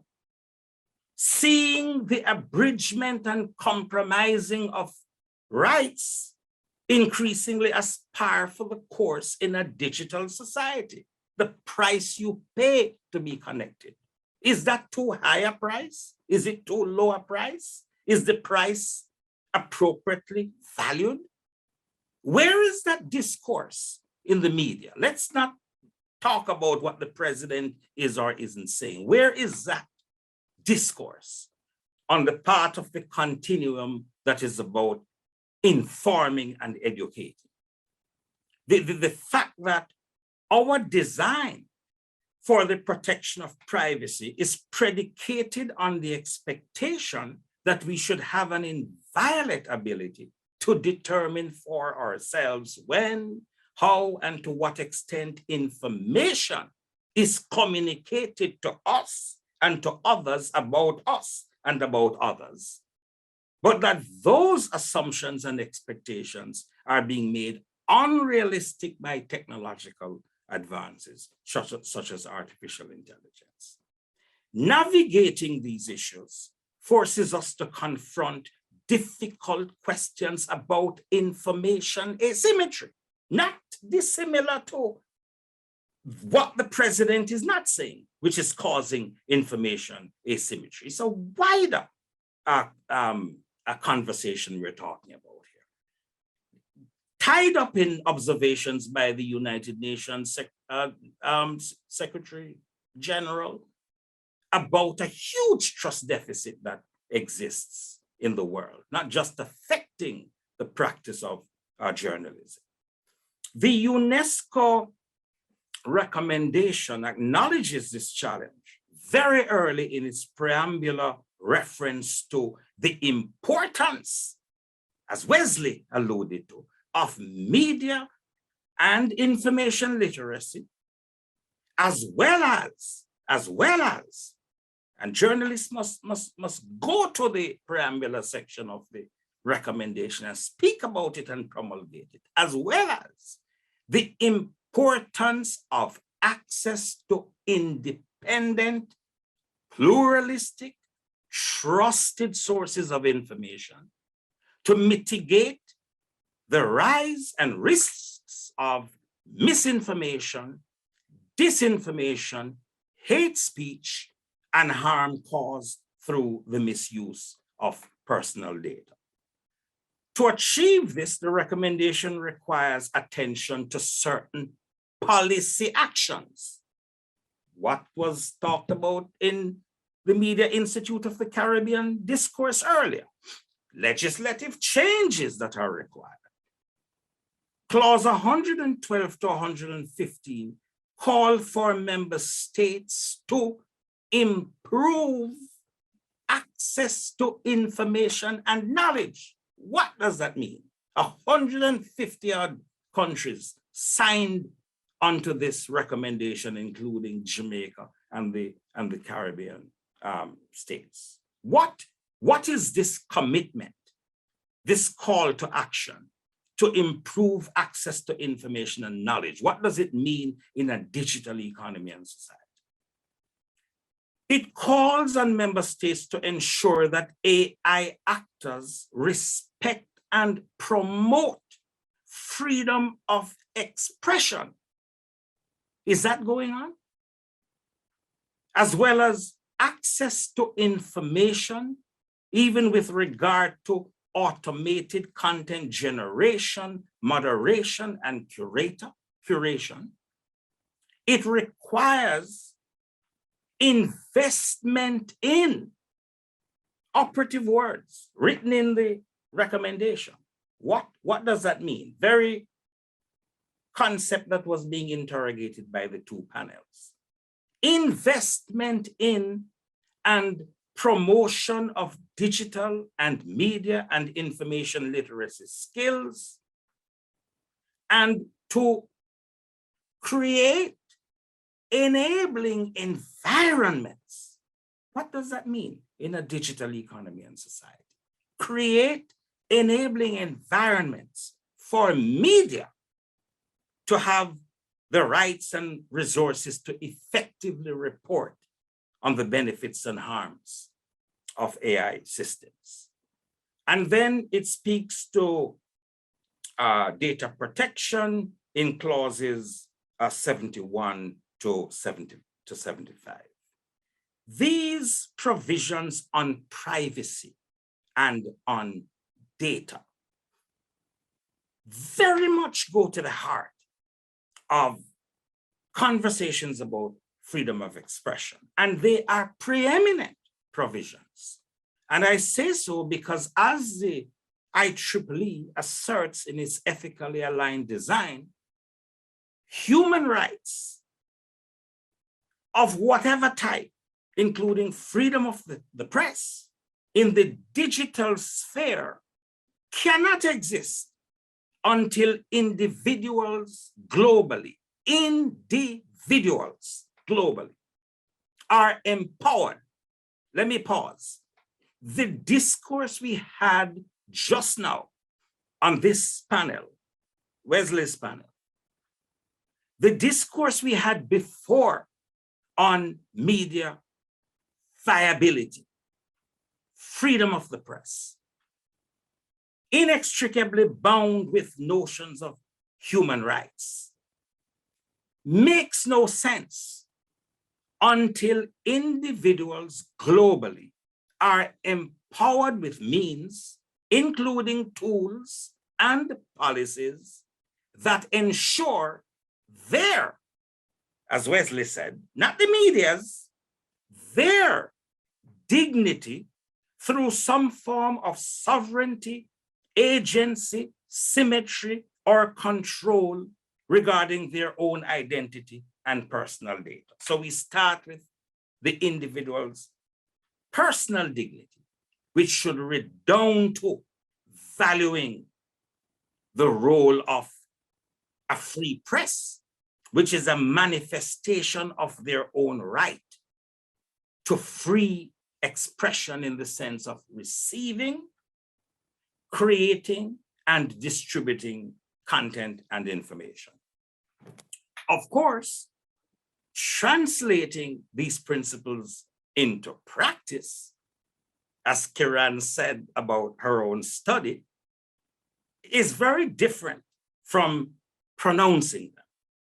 So as we look at these recommendations, we must also critically appraise some of the underlying assumptions which motivate the ethical principles. For example, in clauses 37 and 40, explainability of artificial intelligence systems is recognized as an essential precondition to ensuring respect, protection, and promotion of human rights, fundamental freedoms, and ethical principles.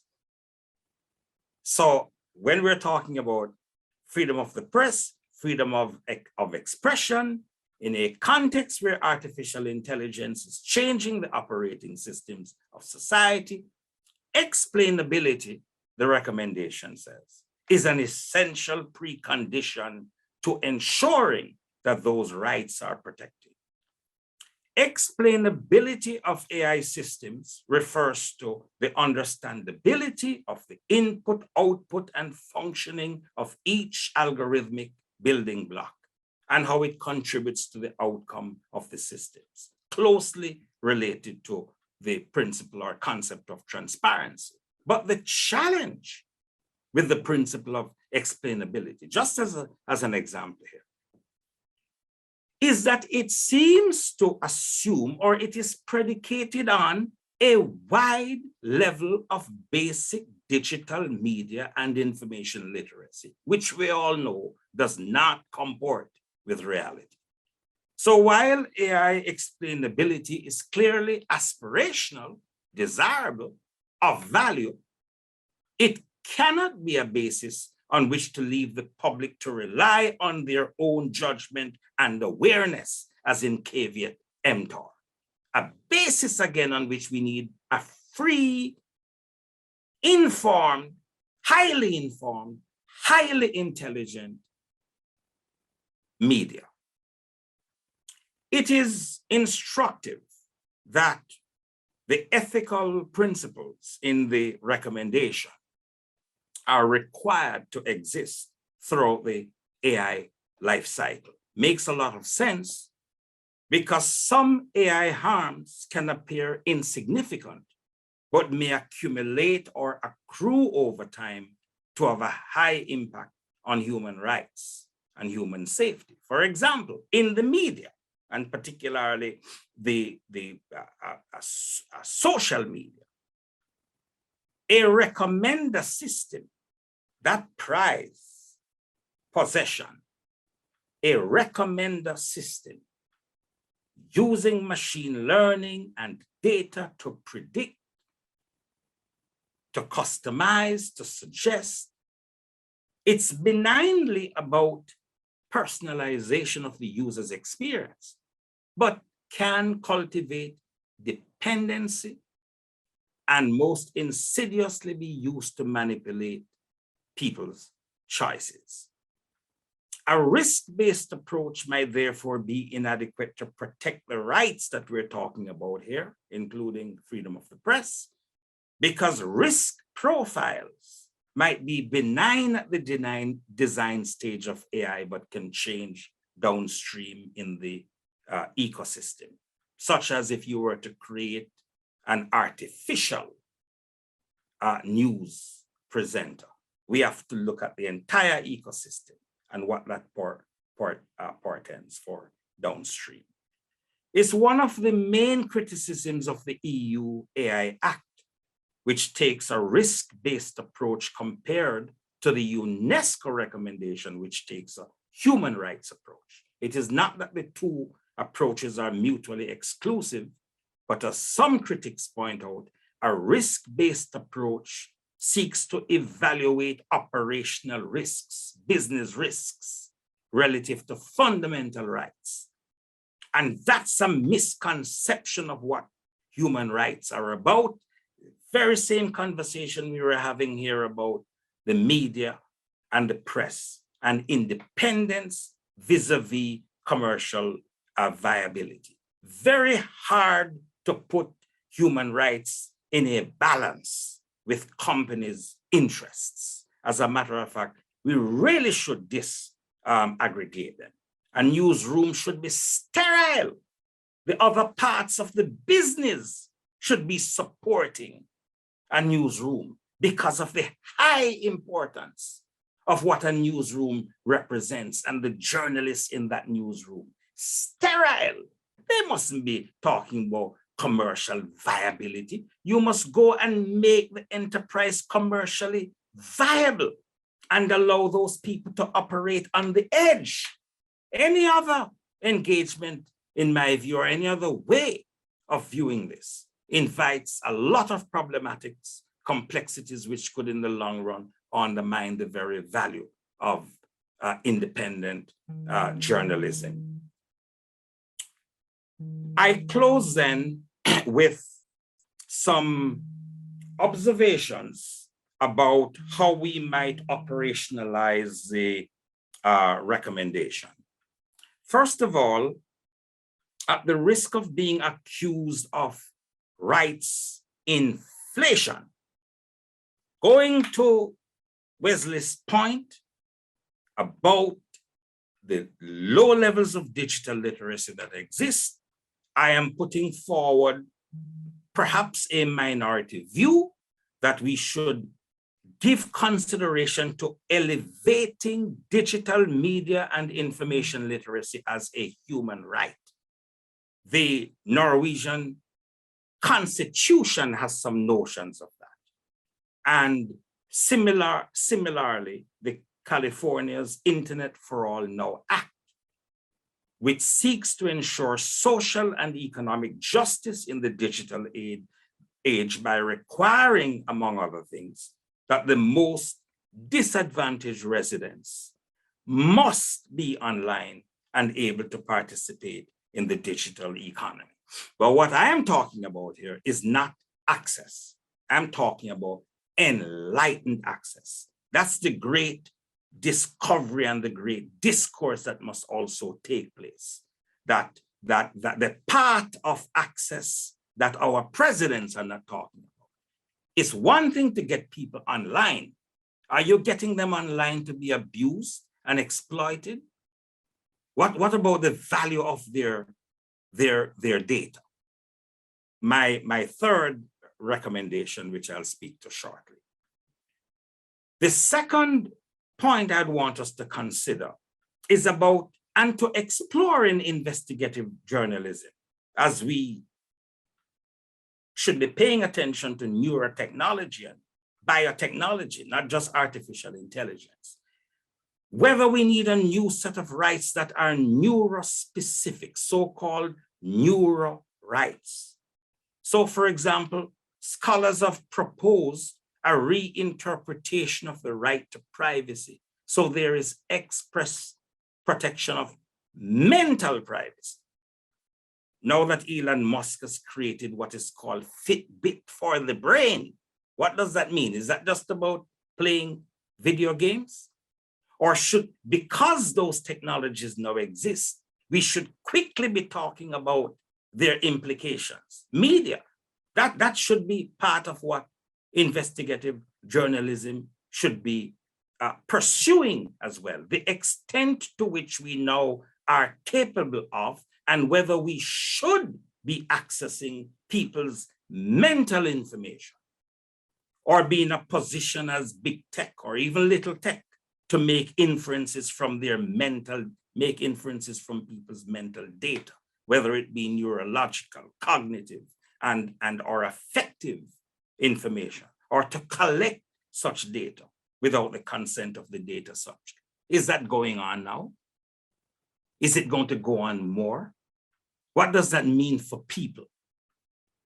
Should we give in to technological determinism or start to interrogate these technological developments and how they're going to change society, and whether they ought to change society as the technologically deterministic people say they will, as if, you know, these changes to society are inevitable.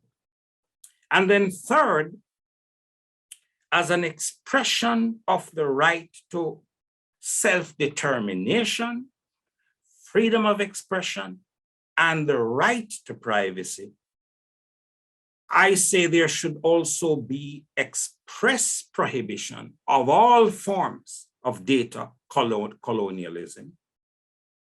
One of the responses to big tech, it's not just about taxing big tech, trying to organize the Caribbean to tax big tech. That I'm not getting into that debate, but that's to me an important but minor part of the discourse. Data colonialism is probably the key attack point, where one entity takes control and claims the value and ownership of data, which is produced by and for others. Going on right now, no discourse going on about it. Very little investigative journalism going on about it, certainly in our region. And what we should be talking about is a prohibition against particularly the use of the data of the most vulnerable people, indigenous people, some Black and brown people, citizens of poor and depressed communities, and whether this is happening with or without their ostensible permission, or anything going on now that is depriving ordinary people of exerting control over the use of their data, including that which is increasingly now being scraped from our bodies by wearables. So time is of the essence. Let me sum up and say, the UNESCO recommendation on the ethics of AI, it aligns with and it goes further than some of the other soft law instruments that have been promulgated, but it will have to be operationalized through far-reaching legislative and governance frameworks. And I suggest that you take an interest in the recommendation and then begin to take an interest in what exactly are these far-reaching legislative and governance frameworks that we need to create.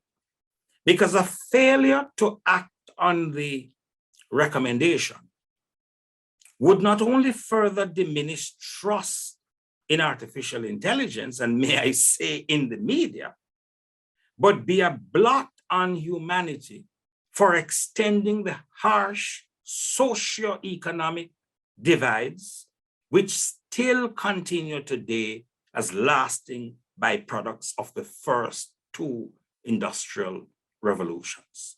So there is much work for the media to do in the current early stages of the latest industrial revolution in understanding the various issues, shining light on them, particularly to raise awareness about the anthropomorphization of AI technologies that mimic human behavior.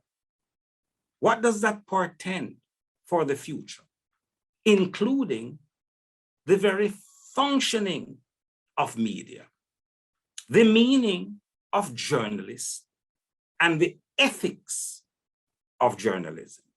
Thank you for your attention. Those are the comments I want to make on the UNESCO recommendation on the ethics of artificial intelligence.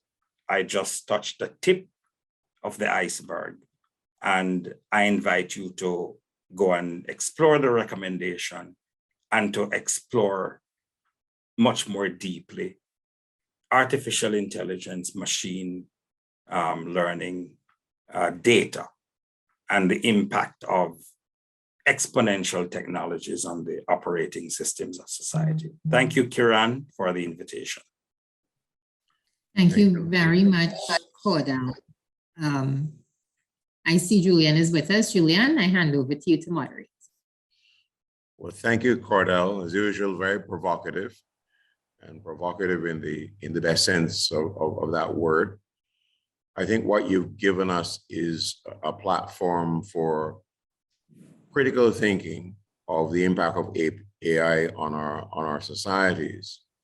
And it is timely because in a lot of ways, we've adopted AI very casually. It's in every part of our very existence right now. We're just not recognized that that is AI. And it's being deployed in more ways every day. When it comes to our discipline of journalism, you're asking us really to be in the middle of what may very well be a fight between the human and the machine. And I know that just saying that may evoke some fears, but I think the reality is that in the journalistic field, we have an opportunity to use AI for our benefit as a tool of production on the one hand, as a tool of communication on the other, and certainly to recognize it as a tool that could really lessen some of the burdens of our current operations. But that beside, I think what you raised here is a clarion call for us to be the messengers and the provocateurs, so to speak, as far as the deployment of AI is concerned. And where you suggest, for instance, that this is a human rights matter, you spelled out quite clearly why it is such. And therefore, I think it's important that we really explore this. And I hope that the audience here, my colleagues in the profession, would pick up on where you have generated the discussion and get truly involved. I'll reserve my questions to you, but I think that it's important that I get everybody else involved here. Except that you just embarrassed me, Julian, with your summary. You completely did my presentation with just a few words there. I agree with you entirely. I heard someone say recently that we should be concerned not just with the misuse of artificial intelligence, but the misuse of AI to make what we do much better. So thank you for emphasizing that. Thank you, Cordell.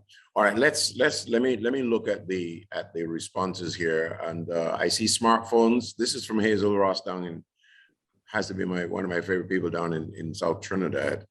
Smartphones are ubiquitous, but price of access to digital media can be prohibitive. Communication bills for households and individuals are quite high. You're seeing this, Cordell. Maybe you want to respond. Well, that's what Hazel, I meant by enlightened access. You're absolutely right about that. And there's something a little bit deeper too, which is that we just did a survey in Jamaica and found that I think it was like 90-something% of our people have access to the internet, but a significant percentage of them really had the access via a smartphone, which comes with some limitations in itself. Over more than 50% not owning a desktop or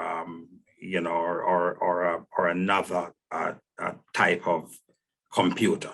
So there is much to be said about enlightened access, which is about the quality of what people get as well, the bandwidth that they are afforded, and the cost of connecting. And that has to be part of the discussion. We talk, especially when we talk about the poor and some of the solutions we are coming up with. What bandwidth is it reasonable to give to someone who is poor? Many people who are poor actually need and consume more bandwidth than we do. Whether they're using it in the most productive ways could be another question.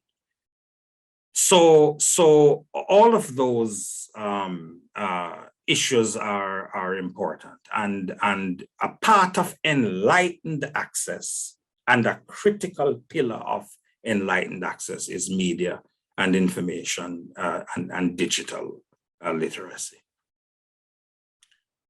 Josanne over in Trinidad again. The Trinidad lady have this say today, but anyhow. Cordell, Josanne is making the point about media and information literacy. You made that quite early, and in fact, it did come up in a couple of the panels earlier.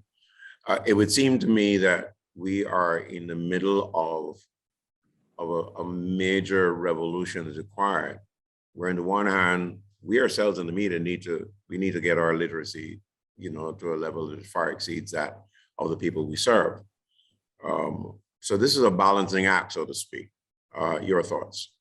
I think that's precisely why I was invited by Kiran, and precisely why this subject is being put on the table. Because digital media and information literacy has to start with the media.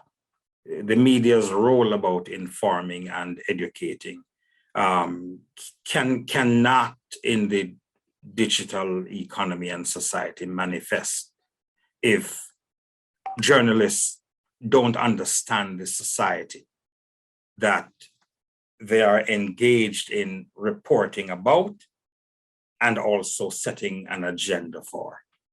And that's a very, very different society than the one in which a lot of us were oriented.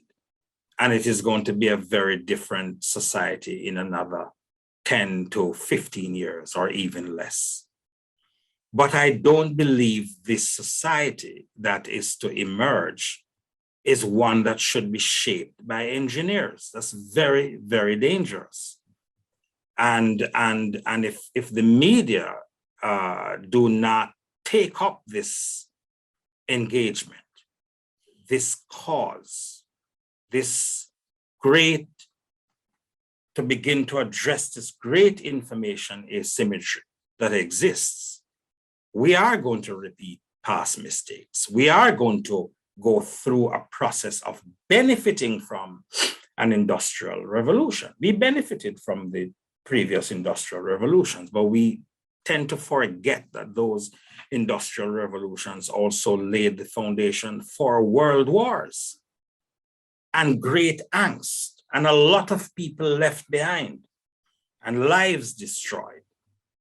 And that is very much possible even in the age of abundance that we are now trying to create. It would be a great disservice to our people if we end up, being again in this round, the digital scavengers. Our job is to go and clean the internet, clean filth or clean digital filth, rather than to seize the opportunity, recognize that there are really now few experts. It's an opportunity now to be rule shapers and not rule takers. But the media must help to bring these matters to the fore and to have our people engage around them and not see these as esoteric concepts to be left to Elon Musk and people of the like, because these developments are about ordinary people. And in fact, if we talk about data, using the phrase which I really don't like, being the new oil, then we all should really be thinking about how to be oil barons. Mining is not to be left to the purview of a minority who are now concentrating power, controlling the spaces and the places where we meet and interact and engage. And that is what is going on. And then we have another set of people on the other side who we call traditional media, being cast as a kind of obsolete, leftover bit of the old world.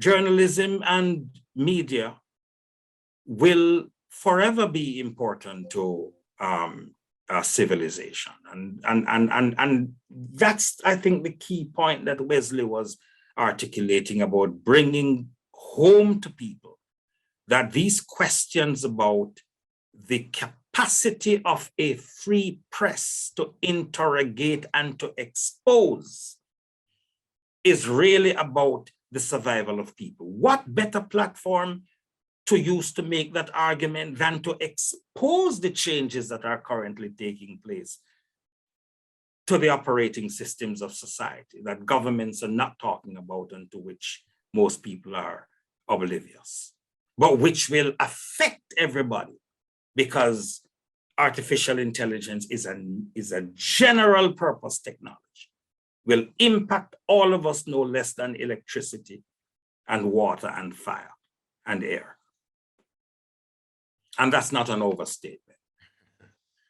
There's another comment coming here regarding satellite technology policy. You're a regulator.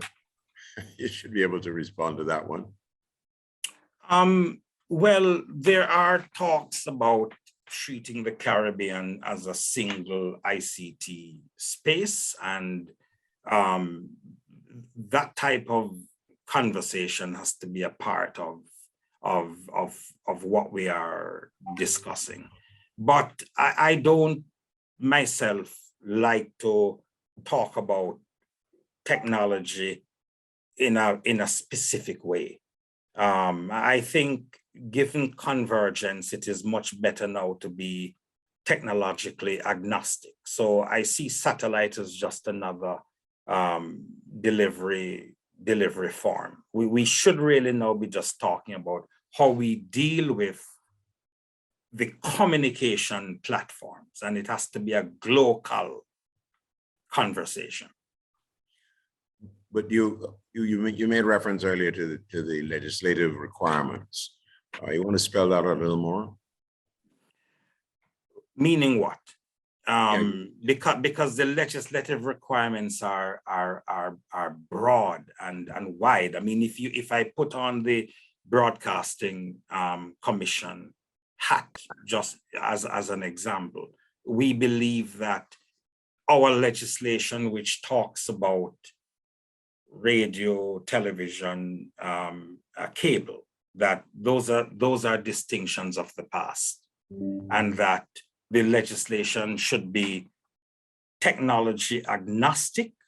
And from our point of view as a content regulator, we really should be talking about content across platforms and devices, predicated on the notion that any operator in the jurisdiction should have obligations to the jurisdiction, at a minimum to respect fundamental human rights, and should make a contribution to the cost of regulation, which increasingly is about funding the very expensive digital media and information literacy that I have spoken about. So that has to be part of the reform conversation. In the previous chat, you'd have heard people talking about taxing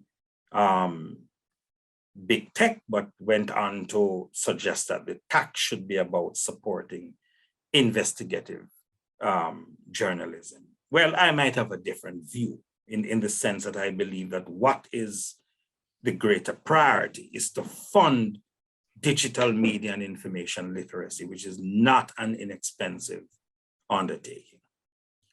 I know time is tight here, Cordell, but I couldn't let you go without responding to Emmanuel Joseph's query on cybercrime as AI as a tool to deal with cybercrime.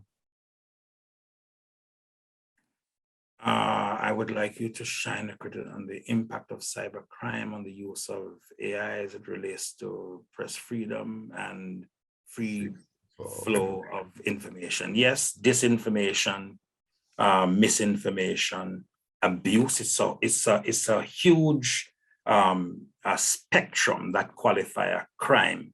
We have to put in there cyberbullying, trolling, human trafficking, exposure of children to pornography, negligent use of the technology to exploit vulnerabilities that lead to teenage suicides, gang recruitment, terroristic activities. So it's a broad range of issues, which is exactly why I spoke earlier about being technology agnostic and being focused on content across platforms and devices, because essentially that's what data is about. I view it as content, and how we treat with that content, govern that content, and making our legislative framework fit for purpose, fit for a digital economy and society without compromising on fundamental rights is the challenge of the times. But we are very much up to it. As I like to say to people, Julian, in the case of Jamaica, I'm very disappointed to hear about the fall in the latest press freedom ranking. I myself am interested in what has caused it, but I point out to people all over the world that we have been regulating, in particular, electronic media in Jamaica for several decades, and the electronic media functions freely with a regulator that places high value on editorial discretion. So when we talk about the broader ecosystem that includes the Internet of all things and social media, people need not get unduly anxious. The one must is that the wild, wild west has never lasted, and we are in a kind of wild, wild west scenario. Now we need governance frameworks, and the UNESCO recommendation, I believe, is making a significant contribution to the new frameworks that we need to develop for the new society that is emerging. Cordell Green, ever the reality check man of not just Jamaica, but world media. Thank you very much for your very important session and waking us up to the reality of AI the pitfalls, and of course, the benefits that we can expect if we pursue this agenda aggressively, as you suggest. I'm left with the task of saying thanks not just to you, but to everybody who got involved today, starting, of course, with Kiran Maraj, who was, I wouldn't spend a lot of time describing her work because you are all very familiar with her persistence in working on projects such as these on your behalf. Also, of course, to the president of the ACM, Nazima, who has picked up two mantles, so to speak, and is competing now, I think, with Kiran for application in terms of their work outside of their normal work. Larry Kilman, certainly thank you as well for bringing the value of the organization you represent into our discussions today and your input in the panel discussion as well. And Brian, I can't thank you enough. I'm sitting here in Jamaica, wondering, hey, what was he doing all this time beside his normal job? He was digging into the viability of the Jamaican media, and I'm particularly interested in that. In fact, I've set up a discussion for this afternoon with my team, even before you came up with the findings. And I thought we had a very riveting panel discussion in the wake of those findings as well, which I think I recommend very highly to everybody involved in the media. I'm sorry, and I'll say at this point that those findings don't just apply to media managers, but to everybody within the system, top to bottom, because we need to understand exactly what is affecting our viability and why we may not be in a position to pay better salaries or go off and do major projects, etc. This is a reality check and very, very valuable indeed. The IFX input, again, the kind of support we get from organizations like IFX, very, very important, and we can't thank you enough. And of course, Wesley, who is always in a surveying mode as far as the media is concerned, taps in, listens, discourses, challenges, provokes, and much more. We can't thank you enough. And the discussion afterwards, chaired by Peter, I know he spent a lot of time poking fun at his at Dennis in Georgetown, but I want to assure you that that is a very useful poking that takes place between them, and it is meant to draw out and to create an environment of free speech, so that everybody gets very relaxed. So thanks, Peter, and to Harvey, and of course again to Wesley as well. And then Cordell, wrapping it all up, really waking us up. Anybody who was sleeping at any point in this session today had to wake up and listen to Cordell and realize this clarion call for us to realize the value of AI. What are the challenges that we face? Take it very, very seriously, and not just follow what Elon Musk is doing, etc., and all these other things that seem to be outside our purview. They are part of our lives and our existence, and we need to wake up to the reality and get on board. We first as journalists must have that knowledge about these developments and see how they play a role in our existence, and most importantly, in our interpretation of their usefulness or challenges or whatever the case may be for the wider community. That's why we're here.